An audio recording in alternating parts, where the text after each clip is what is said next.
Good morning. This is Father Stephen Kelly from St. John's Church, Detroit. We're continuing our series of daily morning meditations, where we generally look at one or another of the lessons that are assigned for morning or evening prayer, what is known as the Daily Office Lectionary. Today is Wednesday. It's not only Wednesday, but today is also an Ember Day, right? It is Ember Wednesday. What does that mean? Well, perhaps you remember the Ember Days happen 4 times a year, Wednesday, Friday, and Saturday, where we pray with special intention for the ministry of the church. In particular, the church has prayed for the ordained ministry, but of course we also pray for all the laity in their vocations as well. It is a long and arduous path for someone to make it to the ordination moment, right? Cam Walker, our parishioner, was ordained last Saturday by God's grace, and he really started the process 6 years ago with a discernment committee and a discussion here at St. John's Church, which eventually led up to his going through the diocese process, going through seminary, and then being ordained a deacon, then a priest. So we pray that God will bless those who are called to the ordained ministry and all those who support that ministry, support that call, whether it be parish priests, vestries, parish commissions on ministry, diocesan commission on ministry, the bishops, the standing committees of the diocese, and the seminary faculty, and let us not forget our friends and family as well. So today, let's go through the first lesson for evening prayer, because it's going to start off as sounding really familiar. It's actually one of those quotes that you often hear, probably don't even realize that it comes from the book of Ecclesiasticus, chapter 44, beginning at verse 1. Let us now praise famous men and our fathers that begat us. The Lord hath wrought great glory by them through his great power from the beginning.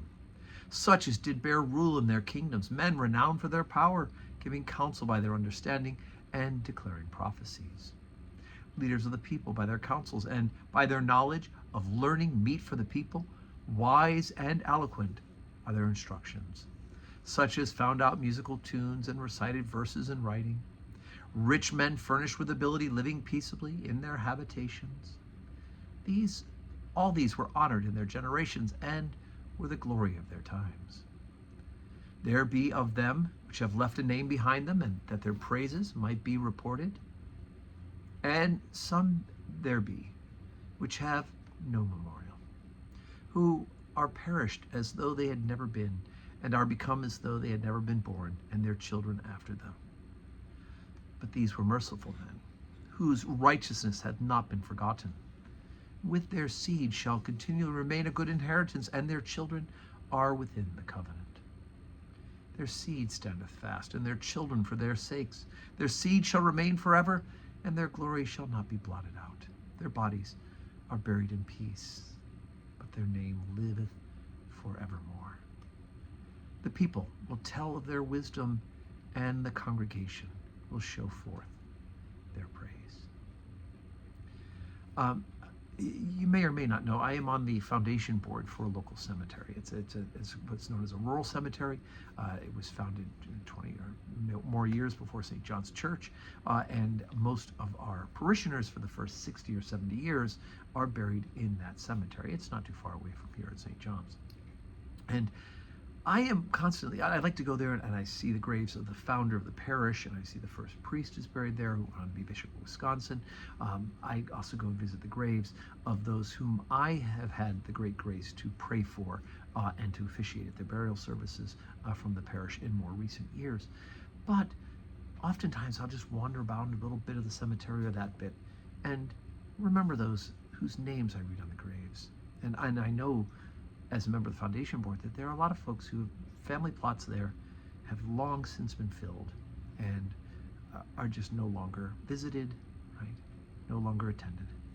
Sometimes I'll see a burial plot of some tragic sounding thing, children buried there. Lots of children died in ancient years ago, child death. And even our founder had 4 children who died before the age of 5.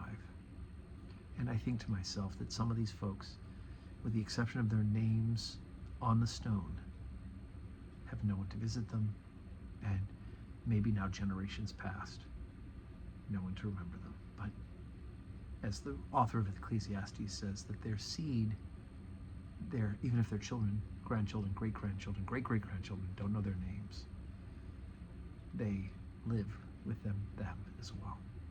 I heard there was a proverb an old Jewish proverb, and whether I'm, excuse me, I'm right or wrong, please forgive me. But it's said that there are two times when you die. The first time is when you have your physical death, and the second time is when the last person says your name out loud. And I think that's kind of profound for me to think about.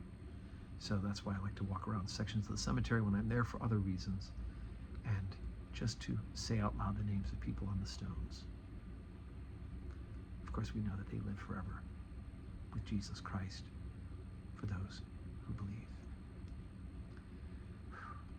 So today's Wednesday. We have 12:15 Holy Communion, 4 o'clock evening prayer. I hope you can join us in person. If not, join us on the live stream. And may God give you a wonderful Wednesday full of blessings.